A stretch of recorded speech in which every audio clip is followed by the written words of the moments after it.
મિત્રો ગુજરાતની અંદર સ્થાનિક સ્વરાજની ચૂંટણીને લઈને મોટા સમાચાર આવી રહ્યા છે।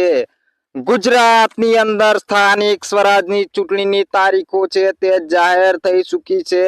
જી હા મિત્રો, જે સ્થાનિક સ્વરાજની ચૂંટણીની આપણે રાહ જોઈને બેઠા હતા કે જ્યારથી ફેબ્રુઆરી મહિનામાં એવું લાગતું હતું કે હવે 5 વર્ષ પૂરા થયા છે 2021માં જે રીતે સ્થાનિક સ્વરાજની ચૂંટણી યોજાઈ હતી તેને ધ્યાનમાં રાખીને આપણને લાગતું હતું કે 2026 ફેબ્રુઆરીની અંદર કદાચ થઈ શકે છે સ્થાનિક સ્વરાજની ચૂંટણી, પરંતુ અમુક કારણોસર આ ચૂંટણી છે એ પાછળ ઠેલાતા અત્યારે એપ્રિલ મહિનાની અંદર સ્થાનિક સ્વરાજની ચૂંટણીની જાહેરાત થઈ છે। મિત્રો વાત કરીએ સ્થાનિક સ્વરાજની ચૂંટણી, તો સ્થાનિક સ્વરાજની ચૂંટણીની તારીખો જાહેર થઈ ચૂકી છે। 26 એપ્રિલના રોજ મતદાન થશે અને 28 એપ્રિલના રોજ પરિણામો આવશે ચૂંટણીના, તેવું અત્યારે તારીખોને જોતા લાગી રહ્યું છે। તારીખો જાહેર થઈ ચૂકી છે સ્થાનિક સ્વરાજની, જોકે 26 એપ્રિલના રોજ આપણે મતદાન કરીશું અને તેનું પરિણામ 28 એપ્રિલના રોજ આપણને જોવા મળશે। જોકે સ્થાનિક સ્વરાજની ચૂંટણી 10,000 કરતા પણ વધુ સીટો પર સ્થાનિક સ્વરાજની ચૂંટણી લડાવવા જઈ રહી છે ગુજરાતની અંદર। તો વાત કરીએ સ્થાનિક સ્વરાજની ચૂંટણી 10,000 કરતા પણ વધુ બેઠકો સાથે ગુજરાતની અંદર યોજાશે ને હવે ગુજરાતની અંદર 3 પક્ષો છે એક્ટિવ, ભાજપ, કોંગ્રેસ અને આમ આદમી પાર્ટી। આ ત્રણે ત્રણ પોતાનો દમ બતાવવા માટે હવે મેદાનમાં ઉતરી રહી છે। જો કે આમ આદમી પાર્ટીની વાત કરીએ તો આમ આદમી પાર્ટી સ્થાનિક સ્વરાજની ચૂંટણીની તારીખો જાહેર થાય એ પહેલા જ પોતાના ઉમેદવારો જાહેર કરી ચૂકી હતી। જો કે આમ આદમી પાર્ટીનું ઉમેદવારોનું જે પ્રથમ લિસ્ટ હતું તેની અંદર 460 જેટલા ઉમેદવારો સ્થાનિક સ્વરાજની ચૂંટણી જાહેર થાય તે પહેલા જ મેદાનમાં ઉતારી દેવામાં આવ્યા છે। એટલે કે આમ આદમી પાર્ટી સૌથી પહેલા ચૂંટણીનો શંખનાદ કરી ચૂકી હતી અને હવે સ્થાનિક સ્વરાજની ચૂંટણીની તારીખો પણ હવે જાહેર થઈ ચૂકી છે। તો મિત્રો વાત કરીશું ખાસ કરીને આમ આદમી પાર્ટીની। આમ આદમી પાર્ટી જે રીતે પોતાની પેટર્ન બનાવીને મેદાનમાં ઉતરવા જઈ રહી છે તેના પરથી લાગી રહ્યું છે કે આમ આદમી પાર્ટી કંઈક નવું કરવા જઈ રહી છે।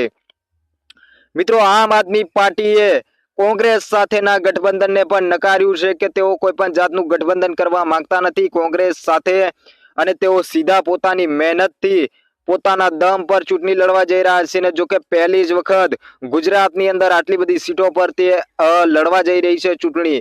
મિત્રો પ્રથમ વખત આમ આદમી પાર્ટી તમામ સીટો, સ્થાનિક સ્વરાજની તમામ સીટો પર તેઓ ચૂંટણી લડશે। તાલુકા પંચાયત, જિલ્લા પંચાયત, નગરપાલિકા, મહાનગરપાલિકા તમામ, એટલે કે 12,000 જેટલી સીટો છે એમ કહેવાય છે। આ 12,000 સીટો પર જે ચૂંટણી થવા જઈ રહી છે એ ચૂંટણીની અંદર, સ્થાનિક સ્વરાજની ચૂંટણીની અંદર આમ આદમી પાર્ટી પ્રથમ વખત મેદાનમાં ઉતરી રહી છે અને પૂરા ગુજરાતની અંદર સ્થાનિક સ્વરાજની ચૂંટણી લડશે। તાલુકા પંચાયત ને જિલ્લા પંચાયત, નગરપાલિકા, મહાનગરપાલિકા તમામ બેઠકો પર આમ આદમી પાર્ટી પોતાના એકલા હાથે ચૂંટણી લડવા જઈ રહી છે। એવું કહેવાતું હતું કે કદાચ કોંગ્રેસ સાથે ગઠબંધન થશે, પરંતુ આમ આદમી પાર્ટીના નેતાઓ સાથે સીધી વાતચીત કરવામાં આવી ત્યારે તેઓના નિવેદન આવ્યા કે આમ આદમી પાર્ટી કોઈ સાથે ગઠબંધન કરશે નહીં, આમ આદમી પાર્ટી પોતાના એકલા હાથ પર ચૂંટણી લડશે ગુજરાતની અંદર।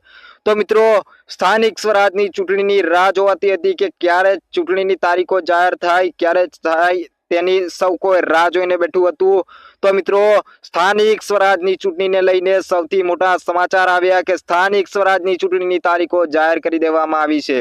સ્થાનિક સ્વરાજની ચૂંટણીની તારીખો એટલે કે 26 એપ્રિલના રોજ, 26 એપ્રિલ 2026 ના રોજ મતદાન કરવાનું રહેશે અને તેના પરિણામી આંકડા 28 એપ્રિલના રોજ જોવા મળશે। જો કે મિત્રો 28 એપ્રિલે કેવું પરિણામ આવશે અત્યારે આપણને નથી ખબર, પરંતુ પોતપોતે જે પક્ષો છે તે પોતાની મહેનત રંગ લાવવા માટે મેદાનની અંદર ઉતરી ચૂકી છે। તેમાં ખાસ કરીને આમ આદમી પાર્ટી ચૂંટણી જાહેર થાય પહેલા જ પોતાના ઉમેદવારો જાહેર કરી ચૂકી હતી અને હવે તેઓ સ્થાનિક સ્વરાજની ચૂંટણી માટે પોતે તૈયાર થઈ ચૂક્યા છે અને તેઓ પણ હવે સ્થાનિક સ્વરાજની ચૂંટણીના મેદાનની અંદર આવવાની ફૂલ તૈયારી કરી ચૂક્યા છે। જો કે 460 જેટલા ઉમેદવારો તેઓના જાહેર થઈ ચૂક્યા છે અને હવે એક પછી એક લિસ્ટ જે છે તે પણ હવે જાહેર થશે અને કદાચ હવે થોડોક જ સમય આપણી સાથે બાકી રહ્યો છે, કારણ કે હવે પૂરો એક મહિનો પણ નથી કે ત્યાર સુધીમાં સ્થાનિક સ્વરાજની ચૂંટણી યોજાઈ જશે। આમ આદમી પાર્ટી છે તે પહેલાથી પોતાની પેટર્ન જે છે એ સૌરાષ્ટ્ર અને આદિવાસી વિસ્તારની અંદર બનાવી રહી છે. તો શું મિત્રો તમને શું લાગી રહ્યું છે? આમ આદમી પાર્ટી આ 10,000 કરતા પણ વધુ સીટો પર ચૂંટણી લડવા જઈ રહી છે. 12,000 સીટો એમ કહેવાય રહ્યું છે. તો શું મિત્રો તમને લાગી રહ્યું છે આમ આદમી પાર્ટી સ્થાનિક સ્વરાજની ચૂંટણીની અંદર પોતાનો દમ બતાવશે ખરી? તો તમારું જે પણ માનવું હોય તે કોમેન્ટમાં ચોક્કસથી જણાવજો. વિડીયો સારો લાગ્યો હોય તો વિડીયોમાં લાઈક કરજો. ચેનલમાં નવા આવ્યા હોય તો ચેનલને સબસ્ક્રાઇબ કરી લેજો.